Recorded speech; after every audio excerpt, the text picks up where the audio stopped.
ಮರುಮತ ಎಣಿಕೆಯಲ್ಲಿ ಶೃಂಗೇರಿ ಶಾಸಕ ಟಿಡಿ ರಾಜೇಗೌಡ ಜಯಭೇರಿ. ತಿರಸ್ಕೃತ ಮತಗಳಲ್ಲಿ ಯಾವುದೇ ಬದಲಾವಣೆ ಇಲ್ಲವಾ? ಹಾಗಾದ್ರೆ ಜೆಡಿಎಸ್ ಅಭ್ಯರ್ಥಿ ಸುಧಾಕರ್ ಶೆಟ್ಟಿ ಹೇಳಿಕೆಯನ್ನು ಕೊಟ್ಟಿದ್ದಾರೆ. ಎಣಿಕೆ ಕೇಂದ್ರದಿಂದ ಹೊರಬಂದು ಹೇಳಿಕೆಯನ್ನು ಕೊಟ್ಟಿದ್ದಾರೆ. ಹಾಗಾದ್ರೆ ಯಾವುದೇ ಬದಲಾವಣೆಗಳು ಇಲ್ವಾ? ಹಾಗಾದ್ರೆ ತಿರಸ್ಕೃತ ಮತಗಳಲ್ಲಿ ಬದಲಾವಣೆಗಳೇ ಇಲ್ವಾ?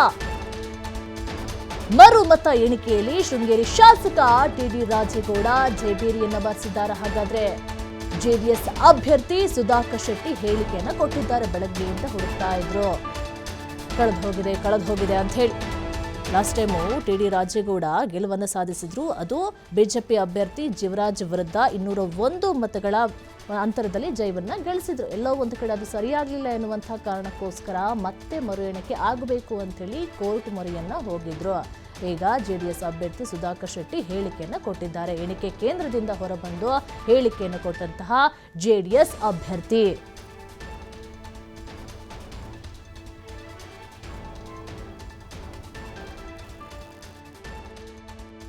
ನೋಡಿ, ಮರುಮತ ಎಣಿಕೆ ಆಗಲೇಬೇಕು ಅಂತ ಹೇಳಿ ಪಟ್ಟನ್ನ ಹಿಡಿದಿದ್ರು.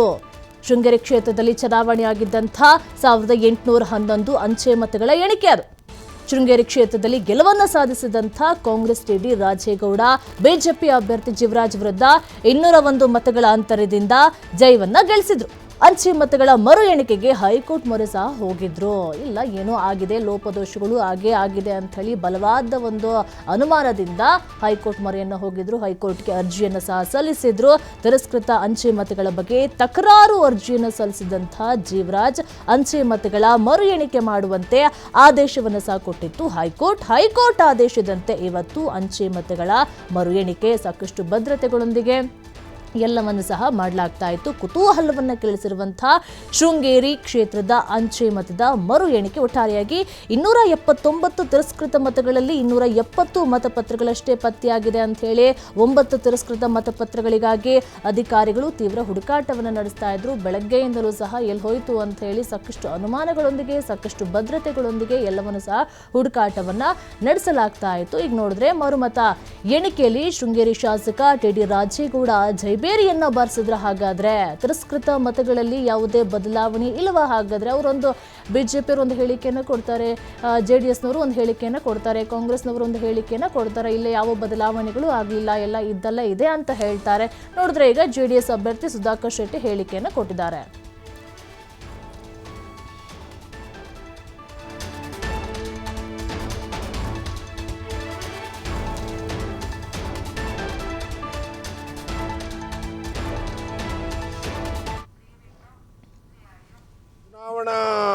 ಚುನಾವಣಾ ಏಜೆಂಟ್, ಚುನಾವಣಾ ಕಮಿಷನರ್ ಅಂತ ಹೇಳ್ತೀವಿ, ಚುನಾವಣೆ ನಡೆಸುವ ಅಧಿಕಾರಿಗಳಿದೆಯಲ್ಲ, 12 ಓಟು ಕಮ್ಮಿ ಆಗಿದೆ ಅದನ್ನು ಖಂಡಿತ ಅಧಿಕಾರಿಗಳ ನಿರ್ಲಕ್ಷ್ಯತೆ ಅನ್ನೋದಲ್ಲ, ಆದರೆ ಅಧಿಕಾರಿಗಳ ಲೋಪ ಅಂತ ಹೇಳ್ಬೋದು. ಅದು ಅಧಿಕಾರಿಗಳನ್ನು ಕೊಟ್ಟಿರುವಂಥ ಮಾಹಿತಿಗೂ ಅಲ್ಲಿ 279 ಓಟು ಅಂತ ಹೇಳಿದಾಗ 279 ಓಟ್ ಇರಬೇಕು. 279 ಓಟ್ ಇಲ್ಲ ಅಂದರೆ ಅಧಿಕಾರಿಗಳ ನಿರ್ಲಕ್ಷ್ಯತೆ, ಅಧಿಕಾರಿಗಳ ಲೋಪ ಅಂತ ನಾನಾದರೂ ಹೇಳ್ತೀನಿ. 267 ಇದೆ ಅಲ್ಲಿ. ಅದು ತಪ್ಪೇ ಇದೆ. ಹೈಕೋರ್ಟ್ ಅದನ್ನು ಸೀರಿಯಸ್ ತೊಗೊಳ್ಬೇಕು.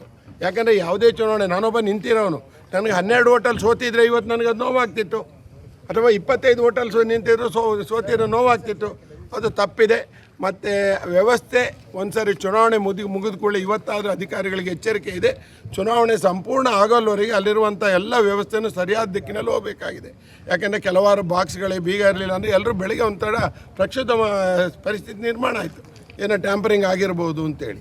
ಅದು ಆಗಲಿಕ್ಕೆ ಕಾರಣ ಅಲ್ಲಿ ಹಲವಾರು ಲೋಪಗಳು. ಯಾಕಂದರೆ ಅಲ್ಲಿ ಇವತ್ತು ಕಾಂಗ್ರೆಸ್ನವರು ಯಾರು ಕಂಪ್ಲೇಂಟ್ ಮಾಡಿದ್ದಾರೋ ಅವರೇ ಅದನ್ನು ಎತ್ತಿ ಇದನ್ನು ಟ್ಯಾಂಪರ್ ಆಗಿದೆ ಅಂತ ಹೇಳಿರೋದು. ಅದರ ಅರ್ಥ ತಪ್ಪು ಅಂತಲೇ ಹೇಳಬೇಕು ನಾವು. ಆದ್ದರಿಂದ ಇವತ್ತು ನಡೆದ ಬಾಕಿ ಇದರಲ್ಲಿ ಏನು ಹೆಚ್ಚು ಕಡಿಮೆ ಚುನಾವಣೆಯ ವೋಟಿಂಗ್ ಇದರಲ್ಲಿ ಹೆಚ್ಚು ಕಮ್ಮಿ ಏನೋ ತೊಂದರೆ ಆಗಲ್ಲ, ಮೇಲೆ ಕೆಳಗೆ ಆಗಲ್ಲ. ಚುನಾವಣಾ ಏಜೆಂಟ್, ಚುನಾವಣಾ ಕಮಿಷನರ್ ಅಂತ ಹೇಳ್ತೀವಿ, ಚುನಾವಣೆ ನಡೆಸುವ ಅಧಿಕಾರಿಗಳಿದೆಯಲ್ಲ, 12 ಓಟು ಕಮ್ಮಿ ಆಗಿದೆ ಅದನ್ನು ಖಂಡಿತ ಅಧಿಕಾರಿಗಳ ನಿರ್ಲಕ್ಷ್ಯತೆ ಅನ್ನೋದಲ್ಲ, ಆದರೆ ಅಧಿಕಾರಿಗಳ. ನಾನು ಸುಧಾಕರ್ ಶೆಟ್ಟಿ, ಶೃಂಗೇರಿ ಕ್ಷೇತ್ರದಿಂದ 2023ರಲ್ಲಿ ನಡೆದ ವಿಧಾನಸಭಾ ಚುನಾವಣೆಯಲ್ಲಿ JDS ಪಕ್ಷದಿಂದ ಸ್ಪರ್ಧಿಸಿದ್ದೆ. ನನಗೂ 19,475 ಓಟ್ ಬಂದಿತ್ತು.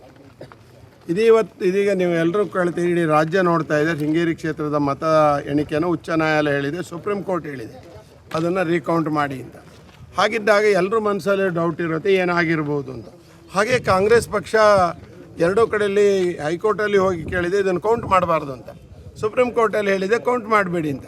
ಇಬ್ಬರು ಕೌಂಟ್ ಮಾಡಬೇಡಿ ಅಂತ ಹೇಳಿದಾಗ ನಮಗೆ ಅದ್ರ ಮೇಲೆ ಡೌಟ್ ಇತ್ತು, ಏನಾಗಿದೆ ಏನಾಗ್ತಿದೆ ಅಂತ ಕೇಳುವಂಥ ಡೌಟ್. ಆ ದೃಷ್ಟಿನಲ್ಲಿ ನಾವು ಮೈತ್ರಿ ಪಕ್ಷದ ಏನು ಬೇಡಿಕೆ ನಾವು ಭದ್ರಾಗಿ ಅದನ್ನು ರೀಕೌಂಟ್ ಮಾಡಬೇಕು ಅಂತಲೇ ಹೇಳಿದ್ದು. ಇವತ್ತು ಕೌಂಟ್ ಮಾಡಿದಾಗ ಬೆಳಗ್ಗೆಯಿಂದ ಅಂತ ಹೇಳಿದ್ರೆ 20 ಬಾಕ್ಸ್ ಇತ್ತು. ನೀವೆಲ್ಲರೂ ಬೆಳಗ್ಗೆ ಸ್ಟ್ರಾಂಗ್ ರೂಮಲ್ಲಿದ್ದಾಗ ಹೇಳಿದ್ರೆ ಅದು ಟ್ಯಾಂಪರಿಂಗ್ ಆಗಿದೆ, ಬಾಕ್ಸ್ ಹೊಡೆದಿತ್ತು. ಹಲವಾರು ಅಷ್ಟು ಸ್ವಲ್ಪ ಅಲ್ಲಿ ಪ್ರಕ್ಷುಬ್ಧ ಪರಿಸ್ಥಿತಿ ನಿರ್ಮಾಣ ಆದ್ರೇನು ಅದು ಏನೂ ಆಗಿರಲಿಲ್ಲ ಅನ್ನೋದನ್ನು ಜಿಲ್ಲಾಧಿಕಾರಿಗಳು ಮನದಟ್ಟು ಮಾಡ್ತಾರೆ. ಮತ್ತು ಅಲ್ಲಿ ನೋಡೋಣ ಏನೇನು ಆಗಿದೆ ನಾವು ಹೈಕೋರ್ಟಿಗೆ ಕೊಡ್ತೀವಿ ಅಂತೇಳಿ. ಅದನ್ನು ನೋಡಿದ್ರೆ 19